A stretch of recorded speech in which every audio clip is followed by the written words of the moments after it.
All right, welcome back. We finally have a trade. Sorry, the reflection.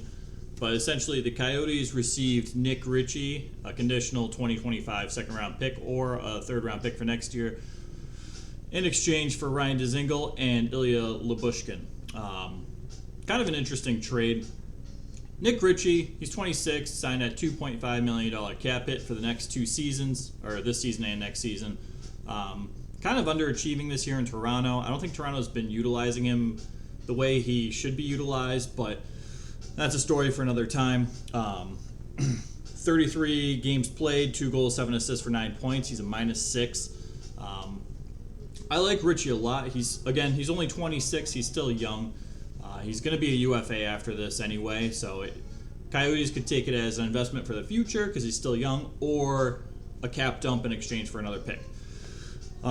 Either way, kind of works out for the Coyotes. They have a nice, solid, middle 6 winger. Again, I like Nick Ritchie. He's physical. He plays really well in front of the net. He gets those gritty goals. As he's shown in Boston, he can play on the power play. He can be a guy who stands in front of the goalie. We haven't seen anyone really that effective in terms of physicality on the Bruins power play in front of a goalie since Zdeno Chara, and Claude Julien put him there. So it's been a while. The picks are interesting. A 2025 second-round pick. I think it's kind of a smart move. I think they have a lot of picks for this draft, and yeah, it's supposed to be a deep draft and so on, but you don't just want to get all your players from one draft and then all their rookie contracts expire, and you have to sign all these players to big contracts at the same time. You want to have a constant flow of rookies.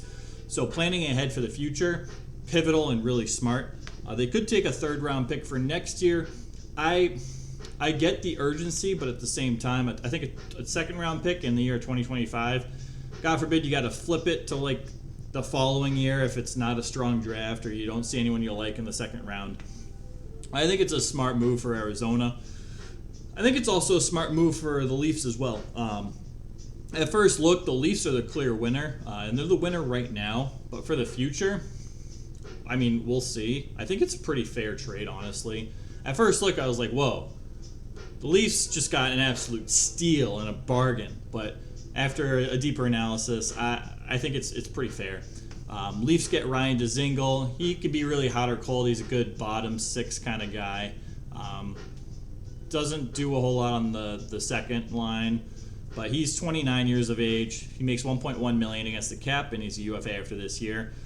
So it's an expiring contract. He's kind of an older. I don't want to say older because he's only 29, but he going into a rebuild at the age of 29. He's going to be like 34, 35 when the Coyotes are good, if they get good.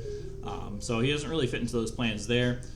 26 games, 4 goals, 3 assists, 7 points. He's a -3. Actually plays a really solid defensive game as well. So I kind of like that, and he's a guy that could potentially just clear waivers for the Leafs. The Leafs need to drop a player to be cap compliant. They need to waive somebody, and it might be Dizingel, because the real steal is Lyubushkin. A great contract, $1.35 million. I think he's definitely due in for some type of pay raise next year.